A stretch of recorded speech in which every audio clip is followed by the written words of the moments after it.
Speaking of silver linings, Edgar Rodney has been here almost every year, and he's a longtime union organizer, activist, and silver lining in a lot of situations.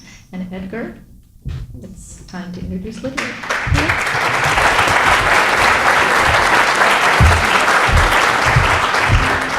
Well, good evening.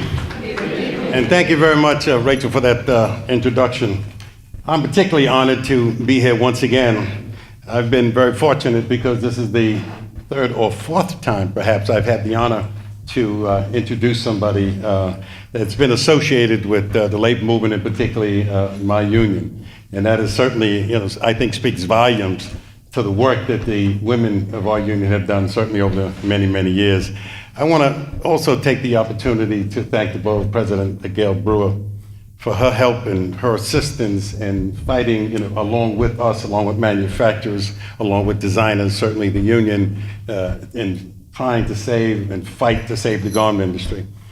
In many, many years ago, in 1987, because of the conditions in the garment industry at that time, the union and others were able to speak to then Borough Mayor Ed Koch, and to convince him that it was important that this industry, the garment center, which was made up primarily of immigrant workers, that have a place in the city of New York. And what was happening at that time is that the rents were going through the roof. And Ed Koch, in his infinite wisdom at the time, figured out how to pass a zoning law which actually zoned about 7 million square feet of the garment center to make sure that garment manufacturing would stay there. Well, the dynamics have changed. A lot of things have changed. Many of the people that own those buildings now realize the value of those buildings. Zoning has not been enforced, unfortunately, and what many of those owners are trying to do is to get the garment center out of the city of New York and move much of it to Brooklyn. And it's people like Gail Brewer. So Gail, I'd like to thank you for your help in fighting with us.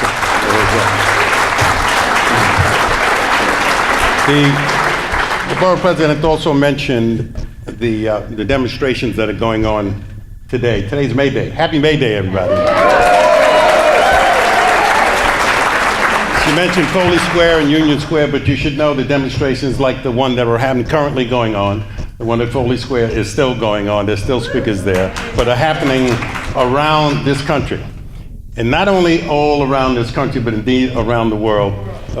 About 10 days ago, I happened to be in Bangladesh, visiting a number of factories there. Many of you remember it was in Bangladesh where that horrific building collapsed, known as Rana Plaza.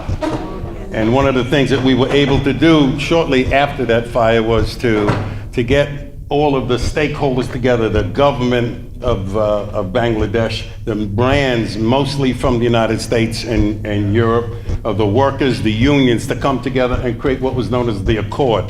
What the Accord basically did was to set out some parameters, some protocols in terms of how the workers would function, how government would deal with workers, what brands would do. And also we were able to get the brands to put up a significant amount of money so that those victims who lost their lives, their families would be taken care of. Well, now that is about to expire next year.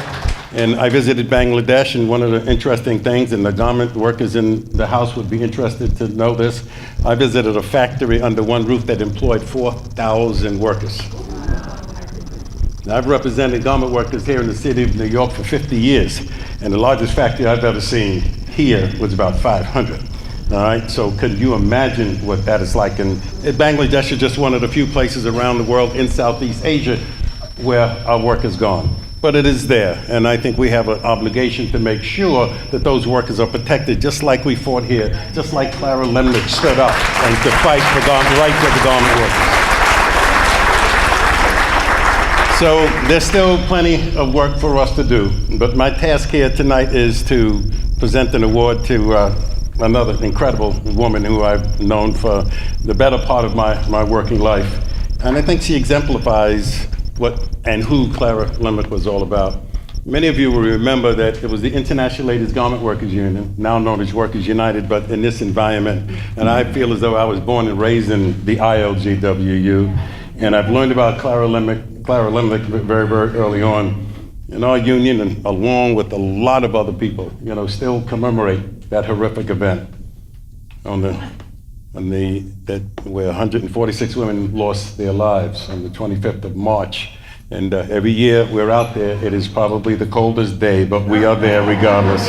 And I just want to thank those that are here that work with us in certainly putting that event together. But it's in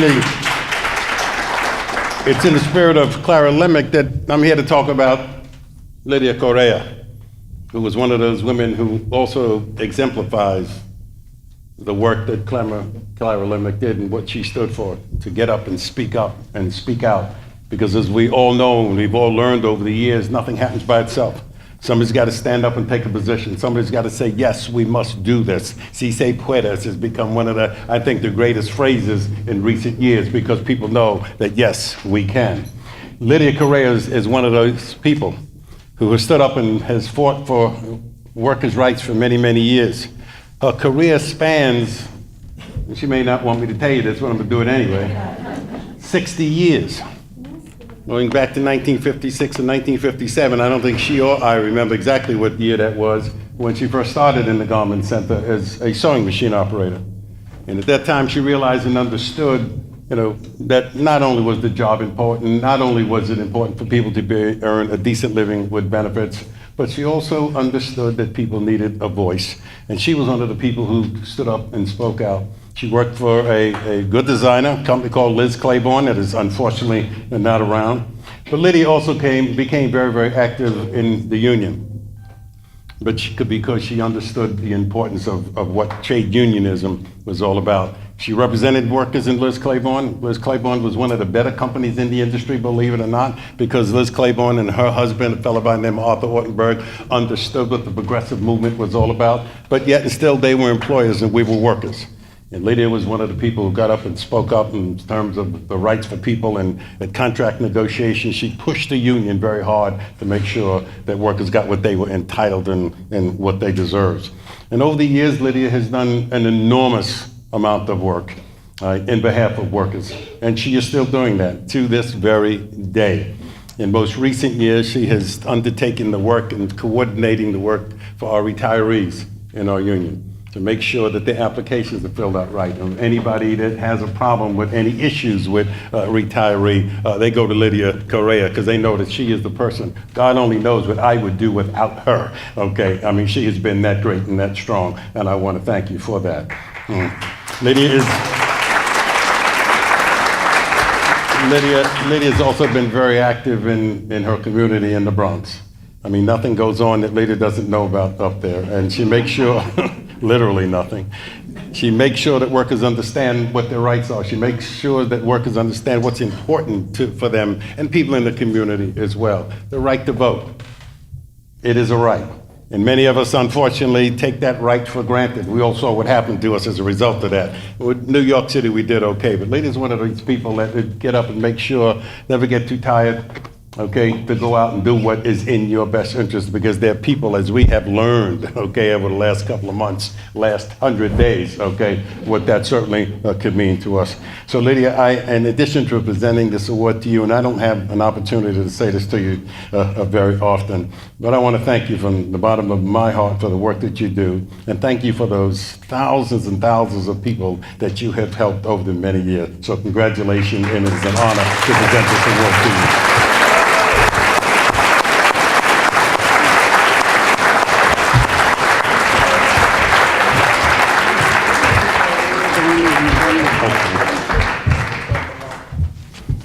Good evening, and welcome to this beautiful day. I call this a beautiful, beautiful day.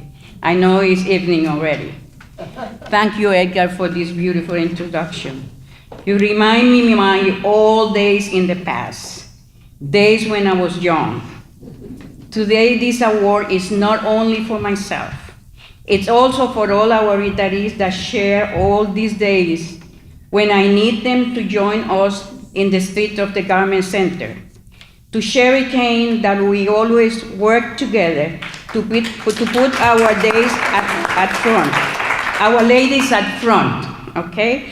To Rachel Bernstein and Esther Cohen, thank you very much for giving me this opportunity, okay?